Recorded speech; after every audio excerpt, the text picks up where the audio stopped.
Meeting to order. Ask the clerk to call the roll, please. Representative Baker. Representative Ballman. Representative Blanton. Representative Bowling. Representative Bridges. Representative Chester Burton. Representative Dossett. Representative Flannery. Here. Representative Fugate. Here. Representative Hancock. Here. Representative Johnson. Here. Representative McCool. Here. Representative Miles. Representative Moore. Here. Representative Smith. Representative Watkins. Present. Representative Wesley. Representative Whitaker. Representative White. Representative Williams. And Chair Gooch. Here. Okay, we do have a quorum, and so we're duly constituted to do business. We do not, this is our first meeting, so we do not have any minutes. So at this time, we have one bill on the agenda, so we might as well get this over. House Bill 398 is my sponsor here. Oh, yes, there he is. Okay. All right. Please introduce yourself and have your guests introduce themselves, and you can proceed.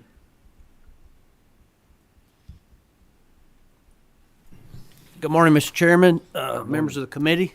Thank you for hearing the bill. Let me come today. My name is Wade Williams. I'm the state representative from the 4th Legislative District in Hopkins County. Let my guests introduce themselves. Good morning, Mr. Chairman. My name is David Samford. I'm the General Counsel for East Kentucky Power Cooperative located in Winchester, Kentucky. Thank you, Mr. Chairman, members of the committee. House Bill 398 is legislation that deals with decommissioning costs of electric power plants. And as you are aware, in 2023, I was strongly a supporter of Senate Bill 4, which required due diligence before a fossil fuel plant could be closed. Thank goodness that bill passed, and we're here today in the middle. I think it was 8 degrees when I came to work this morning. And our power plants are running wide open to keep the heat on. Additionally, we're seeing huge load growth, need for more supplies to meet the demands of data centers and economic development projects in most of all of our districts. And unfortunately, the Public Service Commission has taken a bill that dealt with keeping fossil fuels at Senate Bill 4 plants open and running, and had misapplied it to make changes of precedent of decades in rate making. So House Bill 398 fixes the Commission's error by amending KRS 278.264, the original Senate Bill 4 statute, and to add language making it clear that Senate Bill 4 deals with the retirement of electric fossil fuel plants, not the associated costs associated with those plants. The impact of the passage of House Bill 398 is that it will prevent big rate increases for customers when an electrical power plant is retired, instead allowing these costs to be spread out over the life of the plant, which has traditionally been done. This keeps rates more stable and easier for customers to manage their bill. Now I'd like to turn this over to David Sanford with the co-ops to explain a little further the technicals. Sure. We have a motion and a second on the bill, but I would like for transparency to at least hear from David. Sure, and thank you, and I'll be very brief. The purpose of Senate Bill 4, of course, was to make sure that we get maximum use out of all of our thermal generation resources and that they're used to their full economic capacity, and that's obviously a principle that we all support.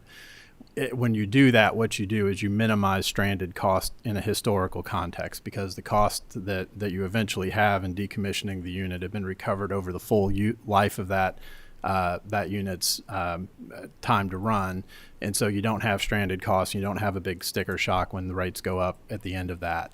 What the commission did under prior leadership was reinterpret Senate Bill 4 to do exactly the opposite and say that their hands were tied and that they were not allowed to let those costs be recovered during the useful life of the asset, and therefore they could only be recovered at the end, which means that you're going to end up with a stranded asset. And the exact purpose of Senate Bill 4, I think, was to prevent that. And so what this bill does is it just rolls it back to say the commission has the discretion in appropriate circumstances to do that. This is not a fee that appears on the bill. It's just part of the normal rate making process. and it's pretty straightforward. It just takes us back to what the commission's historical power was before Senate Bill 4, but it's totally in line with the purpose of Senate Bill 4. We have a motion and a second on the bill. Are there any other questions or comments? Yes. Thank you, Mr. Chairman. This will be real brief. I want to make sure I understand that what you're saying on the rate, it would have been put into the cost onto the bill payer instead of as a fee listed. Am I interpreting that right? There's going to be a cost. You're saying it's no cost. It was just but there is at the end of the day to the consumer. This is just like any other cost that a utility incurs. It's just part of the energy or the demand charge or whatever it is. It's not a separate line item. Never has been. Right.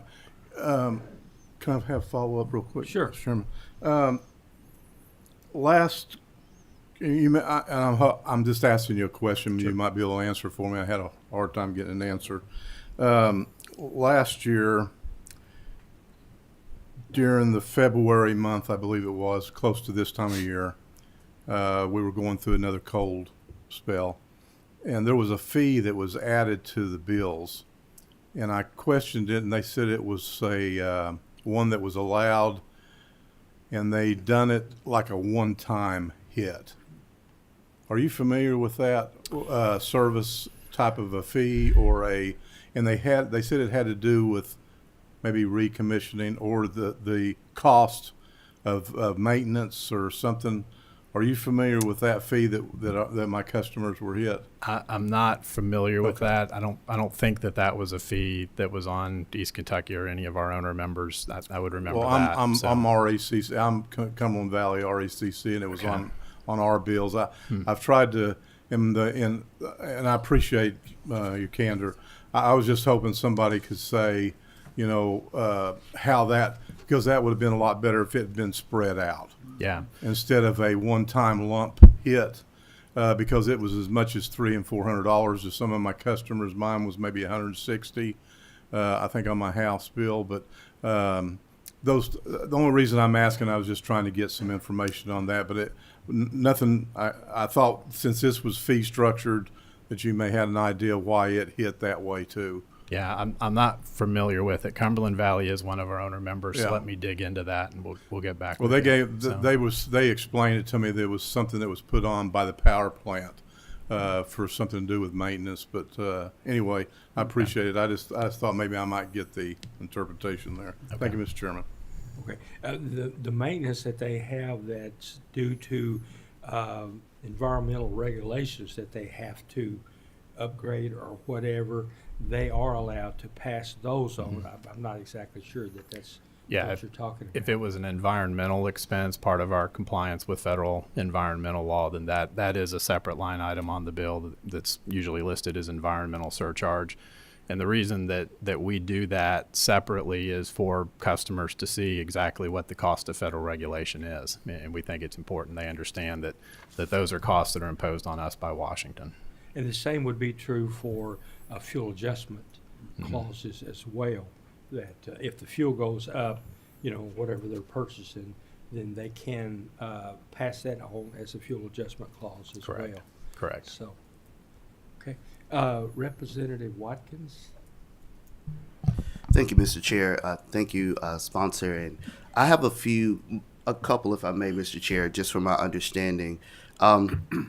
Is it true that new generation must be online before an old unit is retired? That's one of the goals of Senate Bill 4 is that you identify specifically the replacement power that you're going to be bringing online to replace it. And the purpose behind that is, which I think is a good one, what we were particularly seeing is a lot of premature retirement of some of our baseload units, and not so much in Kentucky, but definitely in other states. And so Senate Bill 4, I think, very prudently said, before you make the decision that you're going to retire a commission or retire a unit, it's appropriate to have the commission do a double check on that. And one of the criteria is to make sure that you're not going to leave the grid in worse shape than it was before the unit retired. So you've got to make sure that you have adequate adequate generation that will come on that will protect the resiliency and strength of the grid and be able to meet load. As a practical matter, you're probably going to want to bring on more generation than you're retiring just to be able to meet natural load growth. But that's definitely an important part of Senate Bill 4 structure. So, and a quick follow-up. I'm trying to get to two particular things. There's a subsection 6 talks about the PSC's authority to allow cost recovery prior to the decommission, which sounds to me like there still may be an option where the PSC would grant that authority in the event that you're bringing a new unit online and still running an old one, and being that cost sharing would send some of these costs to the consumers anyway. It seems like there's a potential for like a double exposure to a charge, and I'm just concerned because my folks can barely afford their bills right now. So anything that's going to come to my consumers as a rate increase is kind of concerning for my folks. This is intended exactly to prevent that sort of double exposure. There's two bedrock principles of rate making. One is cost causation. So if you as a customer, you cause a utility to incur a cost, and there's cost with generating electricity, bringing it to your house, that sort of thing, then you should be the one to pay for that cost. So, and that's bedrock foundational. And then the other one is the matching principle. So if you're causing a cost to be incurred, you should really be paying for that cost at the same time, as close in time contemporaneously to when it's being incurred. And so the way that depreciation works is the value of the assets are recovered over the full life of the asset. Those values can go up or down if the asset has a shorter lifetime or longer lifetime exposure. And so the way that I've explained this in other contexts, this may be helpful, a little colloquial, so forgive me, but if you'll remember the old Popeye cartoon strip, and you had a character named Wimpy, and what was Wimpy always going around saying? I'll gladly pay you on Tuesday for a hamburger today. And so that's really sort of the interpretation that the commission has adopted. You can't recover the full cost that the current generation of customers are incurring for the asset that's being used currently. And so we're going to push off some of those costs until the asset's retired, which is unfair to the consumers of the utility at that time, because then, to your point, they're paying for the new unit that is the replacement asset, but they're also paying for the retirement of the asset that's no longer in service. And so this bill is intended to make sure that the commission has the discretion, doesn't mandate, has the discretion to apply the matching principle and the cost causation principle to make sure that the correct set of ratepayers are paying for the cost that they're causing the utility to incur, and they're not shifting those costs to somebody else. Okay, thank you, Mr. Chairman. I'm a millennial, so I may have to go look up Popeye the Sailor Man. But I think I understand what you mean. Well, when you get my age, you can just say, well, I couldn't hear. Representative Moore. Thank you, Mr. Chair, and thank you all for bringing this bill. I feel like I've got a better understanding, and I appreciate what you're doing for it there and trying to eliminate that kind of double payment that you just were alluding to. One question I have, so let's say that a rate is approved for this potential retirement because his plan is going to be retired in 15 years, in 20 years, and the PSC approves that. But then that retirement either gets canceled or gets delayed. So what do we do for our consumers who maybe are paying on to that for a prolonged period of time, much more than expected, or it doesn't even get retired at the end of the day as well? How do we protect those ratepayers? It constantly resets every time a utility comes in for a base rate change. So if it has, what you do is you're estimating, here's what I think my salvage costs are going to be. Here's what the cost of retiring the unit, once it's been fully decommissioned, everything, versus here's what I think the salvage value of it is. And, there'll be some scrap value. And so what we're really talking about here is the difference between the terminal salvage value of the asset once it's been fully run and retired versus what's the cost of taking it down and moving it and restoring the site. So, it's at the end of the day, it's still a relatively small number in the grand scheme of things. But as the utility comes in each of its base rate case, it'll have a depreciation study, which is usually over 1,000 pages long, where every asset is estimated for what its useful life is, the depreciation rate, and what that cost is and how that figures into rates. But as those assumptions change from one rate case to the other, then the rates change with that. And as long as the commission finds that it's, prudent. So if I think the salvage the salvage value is going to increase, then the electric rate would come down to reflect the increase in the higher salvage value at the end of the asset's life. If I think that the cost of taking down the power station after it's run its full course is going to be more, then the electric rate could go up a little bit to be able to account for that. But it constantly adjusts over the full life of the asset. And most of these assets are, 40 to 60 years. So you're spreading that cost over an extremely long period of time. Right. Very quick follow-up. How often or frequently could those be adjusted as those costs are reconfigured and reassessed? Well, the Kentucky law doesn't have a requirement for when utilities have to come in for a base rate increase, so it's within their discretion. Now, what I will say is the Attorney General's office has been very aggressive in negotiating with utilities, and most utilities have agreed to not come in for a new base rate increase for at least 3 years. And so give the Attorney General credit for that. Because that does provide some longer term stability and certainty going forward. Thank you. Any other comments or questions? Clerk, call the roll, please. Representative Baker? Representative Ballman? Representative Blanton? Aye. Representative Bowling? Yes. Representative Bridges? Representative Chester Burton? Pass. Representative Dossett? Representative Flannery? Yes. Representative Fugate? Explain my vote. Sure.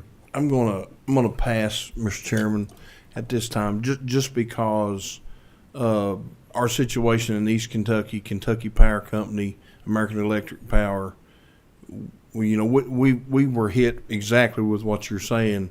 They closed down the coal-fired generation plant, and then our people had to pay one big lump sum, and it went over a span of years, but that's added to our bill now, and there's so many charges on our bill back home.